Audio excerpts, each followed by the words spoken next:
This is how to eat out as a raw vegan.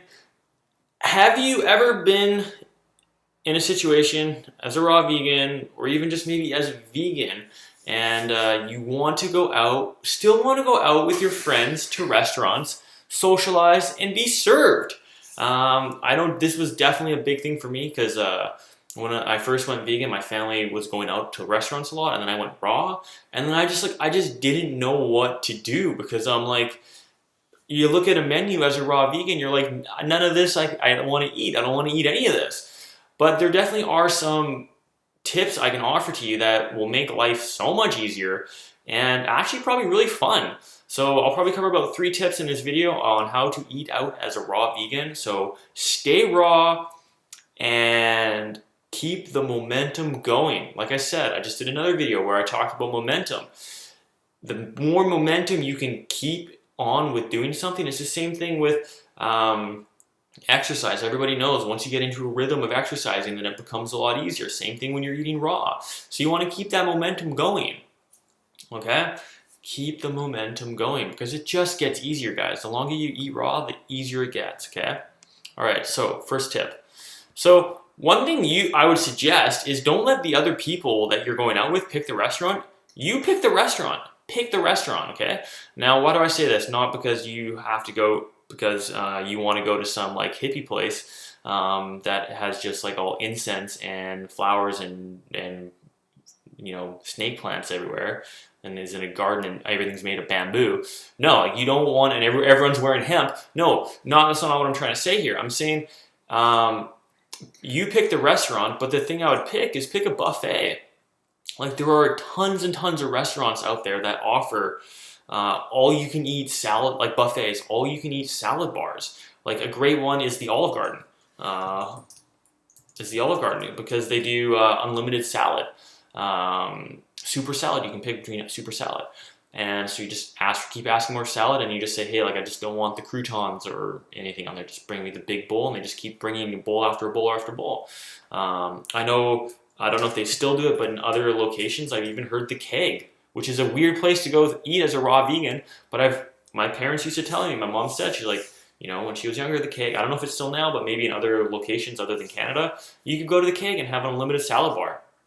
Okay, so there's tons and tons of restaurants out there.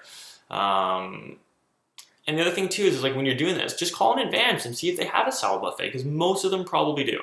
Okay, another little tip too is because they might have things like lemons or limes that you can probably put on your salad, which might just be enough for you, right? But you could also even just bring your own salad dressing when you go out to a restaurant. So just like, you know, blend some avocado and lime, okay? Or even just bring a ripe avocado in your bag and toss it in your salad, right? Or lime, or just like even just like a simple one, like you could just blend it lemon and tahini. And you could even throw some cucumber and dill in your lemon and in your dressing. This would almost be like a tzatziki. So like you could just bring your own salad dressing, and that makes it that much easier because it's pretty easy to get the fresh greens and stuff like that at these restaurants, but the salad dressing can be a little bit more tricky. And then just put it in a water bottle, and then that way you don't look weird, especially if it's a opaque one, you know, something like this, right?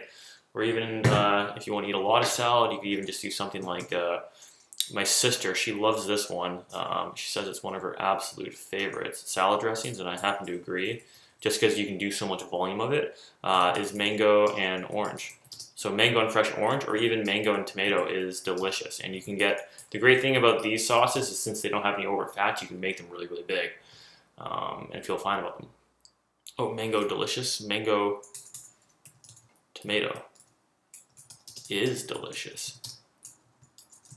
Okay, all right. Yeah, so bring your own salad dressing. And then the other thing too, yeah, like I said, just call in advance and just check it out, okay? So definitely pick the restaurant. I just did a search not too long ago, and I just searched restaurants that have salad buffets, and I got a ton of pictures of all these restaurants that just have salad buffets. And even just going back onto the search, jump in line, chow down at Orlando's Diverse Buffet. I mean, I'm in Canada, so that doesn't really help me, but you get the point, right? With a few minutes of work, like you can find a place like Super Salad Phoenix.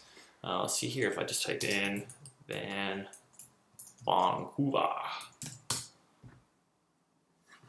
Oh, look at me. All right, so look right there, okay? New Indian buffet, bar and restaurant. Cafe 1. The 10 best restaurants in Vancouver. Find a nearby salad bar, Yelp, right? So, like, there's tons and tons of resources out there that you guys can just have a look at, right? Oh, not that, but you get the point, right? Like, with a bit of work, you can find a place, right? Okay, it's not too difficult. All right, next step.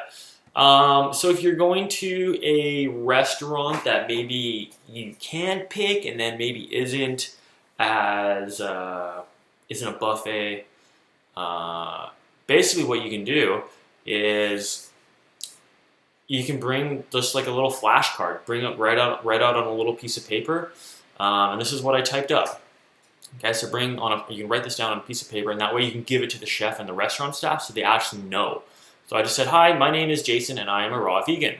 Can you please bring me a big fresh salad with any of the following foods? Lettuce, spinach, arugula, kale, tomatoes, celery, cucumber, zucchini, bell peppers, lemon, lime, avocado. Please do not cook any of this food. It must be raw and whole. Please do not add anything beyond this list. Otherwise, I will have a severe allergic reaction. Thank you for your cooperation. Okay? So that's another thing you can do is just tell them that, like, hey, look, like I have food allergies, which, I mean, I've never been diagnosed by anybody as having food allergies, but I know if I ate anything that was not raw, I probably would have a bad reaction to it, right? And it's definitely important putting a little bit of leverage in here and being like, no, like, look, if you do this, I'm having a reaction to this. Okay, so then, you know, like, especially with people who have, you know, are lactose intolerant, which most people are, but they don't know it. People take allergies really seriously at restaurants. They don't want any problems. Okay. And the other thing too is, like, you could even just talk to the chef. Talk to the chef. If you can get a sec, talk to the chef, you know, before you go, or make a phone call and call the chef. And because a lot of the times, like, these people who are chefs, like, they make the same thing over and over again. So if someone comes in and like, hey, can I make something different? And they're like, oh, whoa, like, I definitely will make something different. Like, this is fun, right? Like, if I was a chef, I'd be like, oh, someone wants me to make this, because it's creativity, right? For chefs, right? They're being creative when you put restrictions on something. What is it? It's the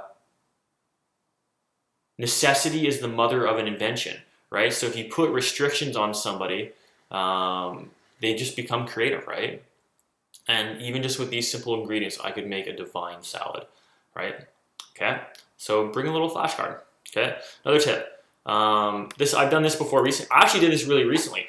Bring your own food and just leave a tip. Okay, this one is definitely worth asking the people in advance, but like, it wasn't too long ago, just when restaurants started opening up a little bit more freely recently. A buddy of mine, he's like, hey man, I'm hungry, you want to go out for a beer? I'm like, well, I don't drink beer, but I'll come with you. And then I realized I had a bunch of strawberries in the car. And I brought my bag in, brought in the strawberries. I brought like 3 boxes of strawberries, so it had quite a bit. And I just put them in a shopping bag so it didn't look too conspicuous. And then, like, I asked the waitress, I'm like, hey, look, like, I'm a raw vegan, I can't eat any, you know, cooked food here, but I want to spend time with my buddy. Is it okay if I just, you know, eat my strawberries and I'll leave you a tip? Okay? And I mean, who's going to say no to that? It's pretty much free money. They don't have to do anything. You know, they just get an extra tip, right? And I just left $10, and I was like, yeah, that's fine. Like, I had a great experience. Yeah. So, no, they didn't serve me, and I didn't get the experience of being served, but I still got the experience of being out with my friend, which is why we go out to restaurants, is to be with people, and I still got to be in the atmosphere, and it was a ton of fun. I had a lot of fun doing that. So that's another really, really good option. And the final tip I would just say, there's an app called Happy Cow, which my sister used all the time. It's probably a little bit better for vegans who are eating cooked food, but you might even still be able to find raw food on there as well.